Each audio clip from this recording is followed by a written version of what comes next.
Shalom, this is Will Spires with the Midbar Ministries. I'd like to take a little time today, wherever this may find you, whether it be your morning commute or quiet time with the Lord, or perhaps on a lunch break, or even at the end of a long day. Simply, I wanted to take some time to share with you the Torah reading. Sometimes life gets busy, and we have to slow ourselves down and dig into the Word. And so this is an opportunity to share with you the Torah, the Haftarah, and the Brit Chadasha readings with you each week. I pray that it's a blessing to you. This week's portion is Vayechi, and he lived. We'll begin in Genesis chapter 47, verses 28 through chapter 50, verse 26. For the Haftarah reading, we'll turn to 1 Kings chapter 2, verses 1 through 12. And to conclude our time together, we'll turn to the Brit Chadasha in 1 Peter chapter 1, verses 1 through 9. Let's begin. Genesis chapter 47, verse 28. Let's begin. Genesis chapter 47 and verse 28. Yaakov lived in the land of Egypt 17 years. So the length of Yaakov's life was 147 years. When the time for Israel to die drew near, he called his son Joseph and said to him, "Please, if I have found favor in your sight, place now your hand under my thigh and deal with me in kindness and faithfulness. Please do not bury me in Egypt, but when I lie down with my fathers, you shall carry me out of Egypt and bury me in their burial place." And he said, "I will do as you have said." He said, "Swear to me." So he swore to him. Then Israel bowed in worship at the head of the bed. Chapter 48. Israel's last days. Now it came about after these things that Joseph was told, "Behold, your father is sick." So he took his two sons Manasseh and Ephraim with him. When it was told to Yaakov, "Behold, your son Joseph has come to you," Israel collected his strength and sat up in the bed. Then Yaakov said to Joseph, "God Almighty appeared to me at Luz in the land of Canaan, and blessed me. And he said to me, Behold, I will make you fruitful and numerous, and I will make you a company of peoples, and will give this land to your descendants after you for an everlasting possession. Now your two sons who were born to you in the land of Egypt before I came to you in Egypt are mine. Ephraim and Manasseh shall be mine, as Reuben and Simeon are. But your offspring that have been born after them shall be yours. They shall be called by the names of their brothers in their inheritance. Now as for me, when I came from Padan, Rachel died, to my sorrow, in the land of Canaan on the journey, when there was still some distance to go to Ephrath. And I buried her there on the way to Ephrath, that is, Bethlehem. When Israel saw Joseph's sons, he said, "Who are these?" Joseph said to his father, "They are my sons whom God has given me here." So he said, "Bring them to me, please, that I may bless them." Now the eyes of Israel were so dim from age that he could not see. Then Joseph brought them close to him, and he kissed them and embraced them. Israel said to Joseph, "I never expected to see your face, and behold, God has let me see your children as well." Then Joseph took them from his knees and bowed with his face to the ground. Joseph took them both, Ephraim with his right hand toward Israel's left, and Manasseh with his left hand toward Israel's right, and brought them close to him. But Israel stretched out his right hand and laid it on the head of Ephraim, who was the younger, and his left hand on Manasseh's head, crossing his hands, although Manasseh was the firstborn. He blessed Joseph and said, the God before whom my fathers Abraham and Yitzhak walked, the God who has been my shepherd all my life to this day, the angel who has redeemed me from all evil, bless the lads, and may my name live on in them, in the names of my fathers Abraham and Yitzhak. And may they grow into a multitude in the midst of the earth. When Joseph saw that his father laid his right hand on Ephraim's head, it displeased him, and he grasped his father's hand to remove it from Ephraim's head to Manasseh's head. Joseph said to his father, "Not so, my father, for this one is the firstborn. Place your right hand on his head." But his father refused and said, "I know, my son, I know. He also will become a people, and he also will be great. However, his younger brother shall be greater than he, and his descendants shall become a multitude of nations." He blessed them that day, saying, "By you Israel will pronounce blessing, saying, May God make you like Ephraim and Manasseh." Thus he put Ephraim before Manasseh. Then Israel said to Joseph, "Behold, I am about to die, but God will be with you and bring you back to the land of your fathers. I will give you one portion more than your brothers, which I took from the hand of the Amorite with my sword and my bow." Chapter 49. Israel's prophecy concerning his sons. Then Yaakov summoned his sons and said, "Assemble yourselves that I may tell you what will befall you in the days to come. Gather together and hear, O sons of Yaakov, and listen to Israel your father. Reuben, you are my firstborn, my might, and the beginning of my strength, preeminent in dignity and preeminent in power. Uncontrolled as water, you shall not have preeminence, because you went up to your father's bed. Then you defiled it. He went up to my couch.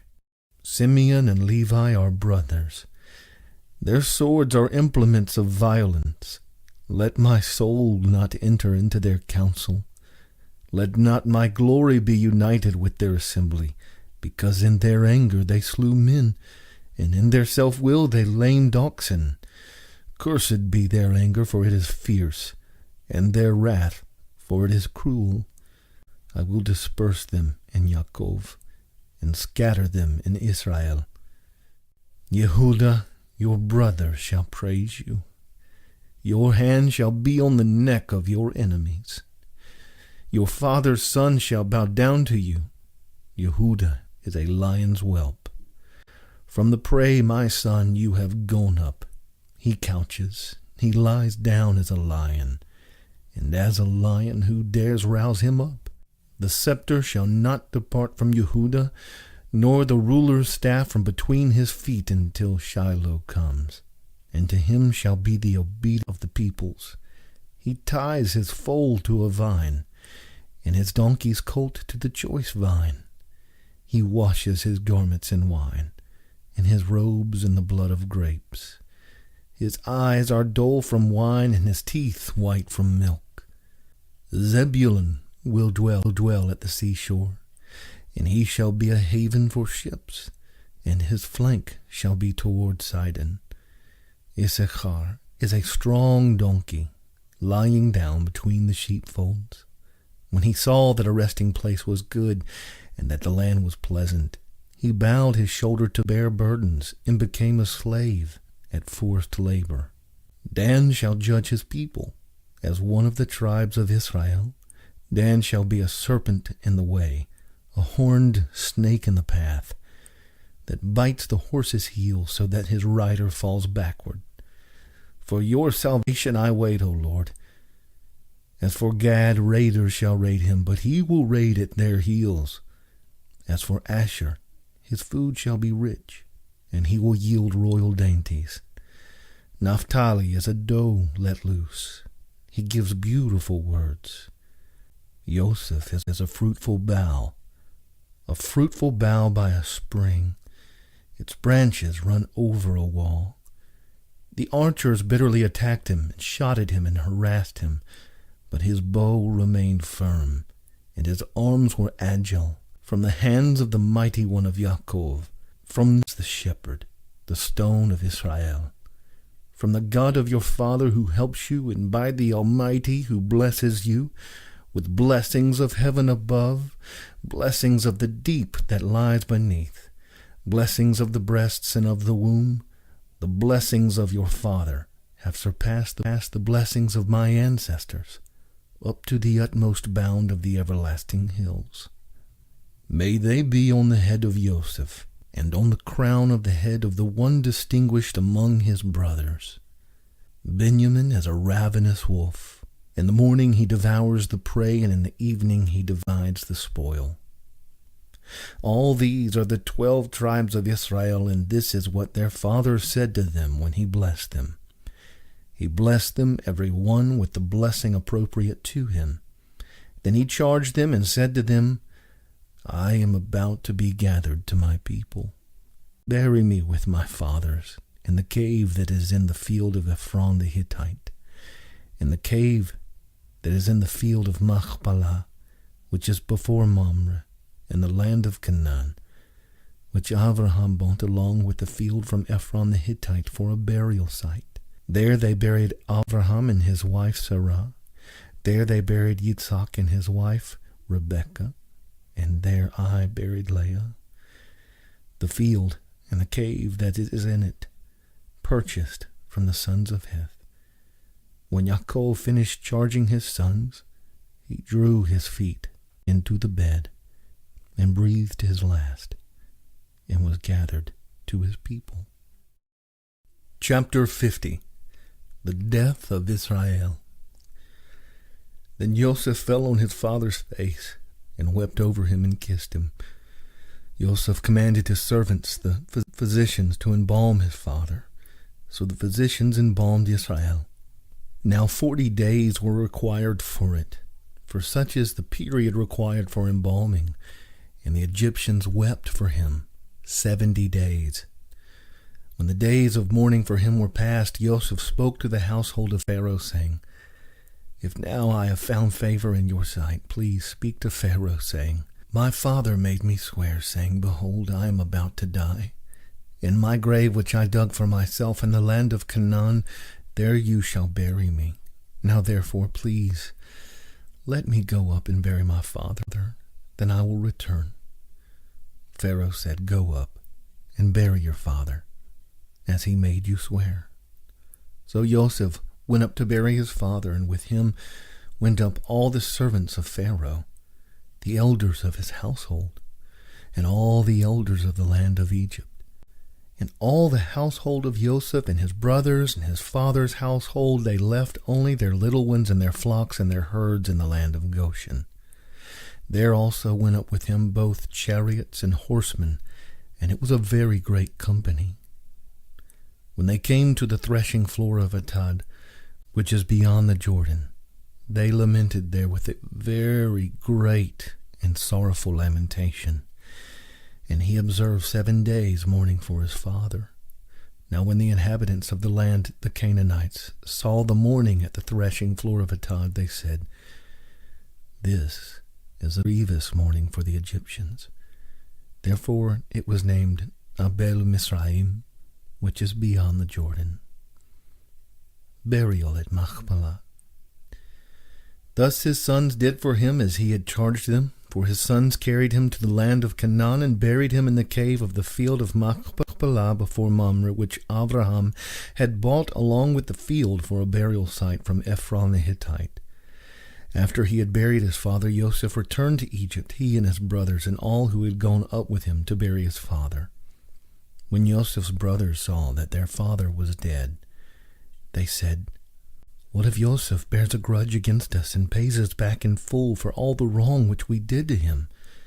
So they sent a message to Joseph, saying, Your father charged before he died, saying, Thus you shall say to Joseph, Please forgive, I beg you, the transgression of your brothers and their sin, for they did you wrong. And now please forgive the transgression of the servants of the God of your father, and Joseph wept when they spoke to him. Then his brothers also came and fell down before him and said, Behold, we are your servants. But Joseph said to them, Do not be afraid, for am I in God's place? As for you, you meant evil against me, but God meant it for good, in order to bring about this present result, to preserve many people alive. So therefore, do not be afraid. I will provide for you and your little ones. So he comforted them and spoke kindly to them. Death of Joseph. Now Joseph stayed in Egypt, he and his father's household, and Joseph lived 110 years. Joseph saw the third generation of Ephraim's sons. Also the sons of Machir, the son of Manasseh, were born on Joseph's knees.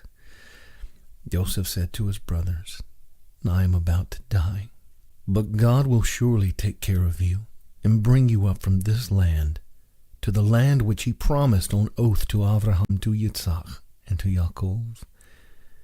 Then Joseph made the sons of Israel swear, saying, God will surely take care of you, and you shall carry my bones up from here. So Joseph died at the age of 110 years, and he was embalmed and placed in a coffin in Egypt. Let us now turn to our Haftarah reading in the book of 1 Kings, chapter 2, verses 1 through 12. Let's begin. As David's time to die drew near, he charged Solomon his son, saying, I am going the way of all the earth. Be strong, therefore, and show yourself a man. Keep the charge of the Lord your God, to walk in his ways, to keep his statutes, his commandments, his ordinances, and his testimonies, according to what is written in the law of Moses, that you may succeed in all that you do and wherever you turn, so that the Lord may carry out his promise which he spoke concerning me, saying, If your sons are careful of their way, to walk before me in truth, with all their heart and with all their soul, you shall not lack a man on the throne of Israel.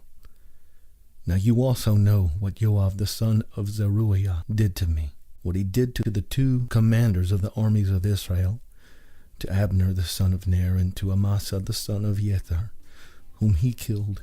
He also shed the blood of war in peace, and he put the blood of war on his belt about his waist, and on his sandals on his feet. So act according to wisdom, and do not let his gray hair go down to Sheol in peace, but show kindness to the son of Barzillai, the Gileadite, and let them be among those who eat at your table, for they assisted me when I fled from Absalom your brother. Behold, there is with you Shimei, the son of Gera the Benjamite, of Baurim. That was he who cursed me with a violent curse on the day I went to Mahanaim. But when he came down to me at the Jordan, I swore to him by the Lord, saying, I will not put you to death with the sword. Now therefore do not let him go unpunished, for you are a wise man, and you will know what you ought to do with him, and you will bring his gray hair down to Sheol with blood. Death of David. Then David slept with his fathers, and was buried in the city of David. The days that David reigned over Israel were 40 years. 7 years he reigned in Hebron, and 33 years he reigned in Jerusalem. And Solomon sat on the throne of David his father, and his kingdom was firmly established.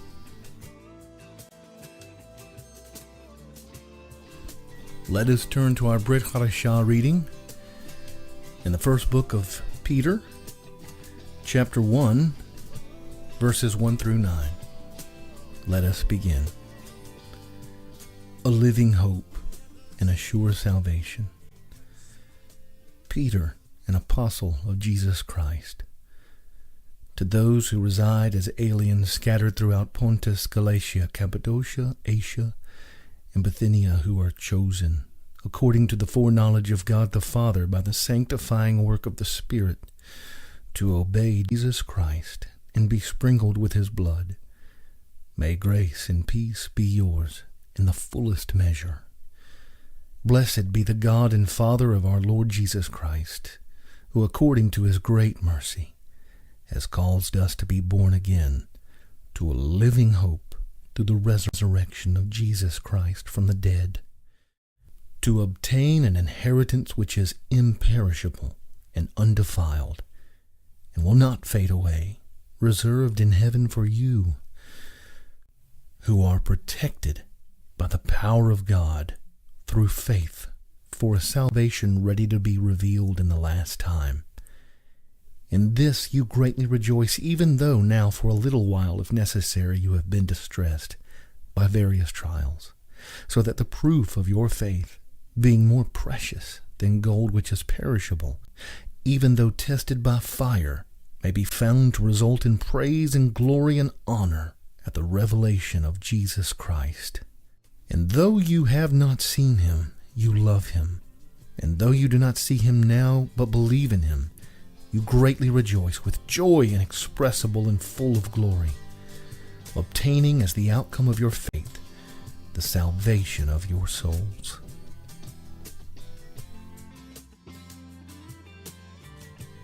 We have reached the end of another Torah portion reading, and I want to thank you for joining me again this week. It is always a blessing to be a part of bringing Abba's Word to his people. I'd like to remind you also again of Pastor David Jones of Ruach Ministries International. Good friend and pastor. If you click the link up there now in the top right-hand corner, it will take you to their YouTube channel, where you can find a corresponding Torah teaching on this week's Torah portion. And I also want to ask you, if you are blessed by these audio Torah portion readings, to just take a moment to click the little WP logo, the small one, down in the bottom right-hand corner of your screen now. By doing so, it will subscribe you to my YouTube channel. And then go to my YouTube channel, and while there, find the bell icon. If you will click that icon, it will provide auto notifications every time I upload a new audio Torah portion reading. Friends, it's always a joy. I'm glad that we can connect and listen to Yahweh's Word together. And I hope and pray that your week is blessed as you go about it. Be encouraged with hope, with joy. This is the day that Yahweh has made. We will rejoice and be glad in it. And until we meet again next week, Shalom.